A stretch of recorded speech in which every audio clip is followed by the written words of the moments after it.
Hello students, this is your bio class. Students, हम third chapter the plant kingdom के बारे में पढ़ रहे थे। इससे पहले हम एल्गी और बायोफाइट्स के बारे में पढ़ चुके हैं। आज इस वीडियो में हम इस टॉपिक मतलब टेरिडोफाइट्स टॉपिक है जो हमारा, उसको हम डिस्कस करने वाले हैं। तो चलिए शुरू करते हैं। बच्चों, सबसे पहले आपको एक चीज़ समझनी है कि टेरिडोफाइट्स को बायो में हम बोटैनिकल स्नेक्स के नाम से भी जानते हैं। किसके नाम से? Botanical snacks. और बॉटनी वर्ड हमें पता ही है, हम प्लांट्स की सेंस में यूज़ करते हैं। तो बायो में हम जो टेरिडोफाइट्स होते हैं उनको बोटैनिकल स्नेक्स के नाम से भी जानते हैं। अगर हम इनके कुछ फीचर्स की बात करें तो सबसे पहला हमें पता होना चाहिए सीडलेस वेस्कुलर प्लांट्स होते हैं जिनके अंदर दो तरह की प्लांट बॉडी होगी, one is sporophytic and another one is gametophytic. तो अगर हम बात करें इसमें स्पोरोफिटिक प्लांट बॉडी इनमें प्रेजेंट है और साथ में इनकॉन्स्पिक्यूअस गैमेटोफाइट। इनकॉन्स्पिक्यूअस है यानी कि क्लियरली वो विजिबल नहीं है, एग्जैक्टली डिफ्रेंशिएटेड नहीं है।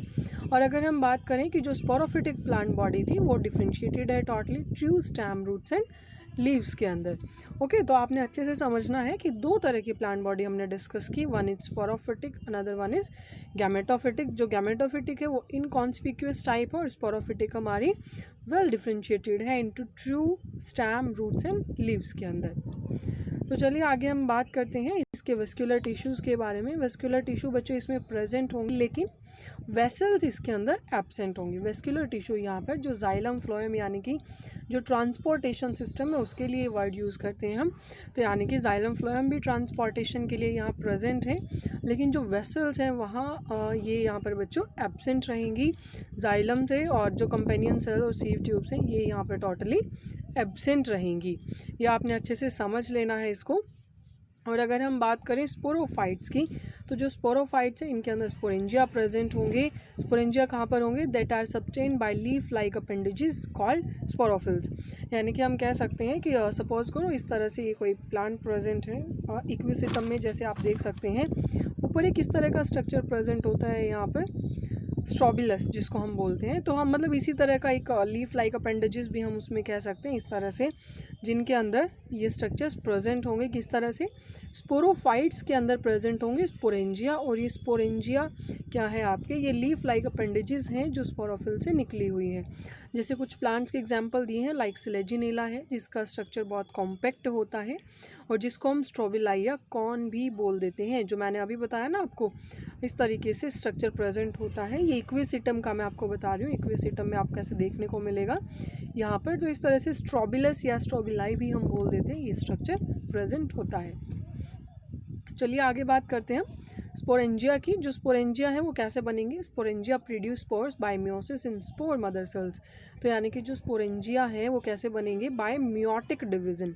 यानी कि जब मियोटिक डिवीजन होगा स्पोर मदर सेल के अंदर तो किसकी फॉर्मेशन हो जाएगी?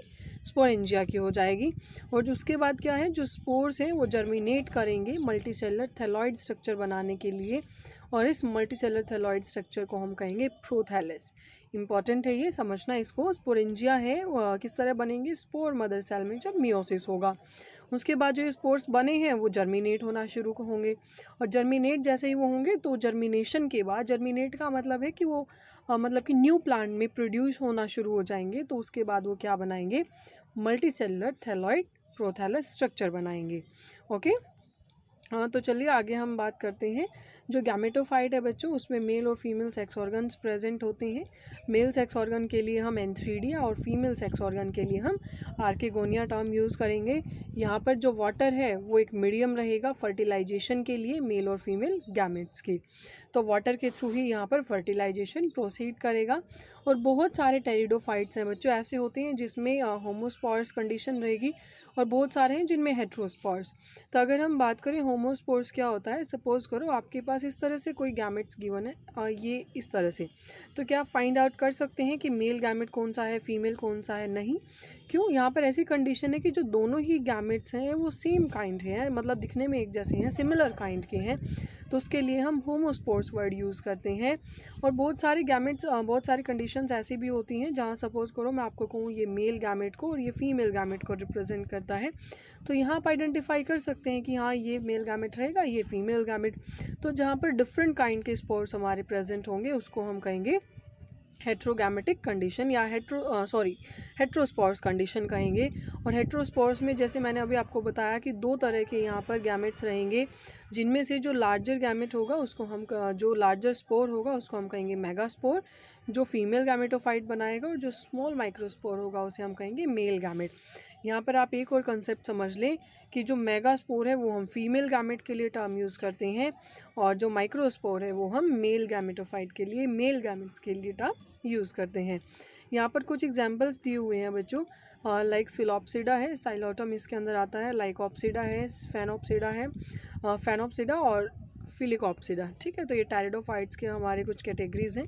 बेसिकली आप इसमें सबसे इजी एग्जांपल्स आपके रहेंगे सिलाजिनेला है, इक्विसिटम है, और कुछ फर्न्स इसमें आते हैं, और साल्विनिया। ये सारे आपके एग्जांपल्स जो टेरिडोफाइट है उसी कैटेगरी में प्रेजेंट रहेंगे।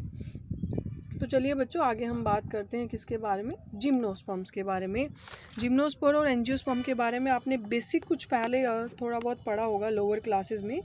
तो अगर हम बात करें जिम्नोस्पर्म, तो इससे आपको एक वर्ड याद आता होगा, नेक्ड सीड्स। ओके, क्या याद आता है? Naked seeds.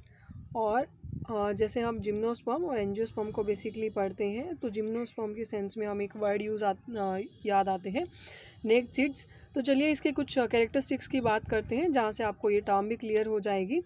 तो अगर हम बात करें जिम्नोस्पर्म्स, तो ऐसे प्लांट्स होते हैं बच्चों ये, जिनके अंदर जो ओव्यूल्स हैं वो एनक्लोज नहीं होते। किसके अंदर एनक्लोज नहीं होते? Inside the ovary wall.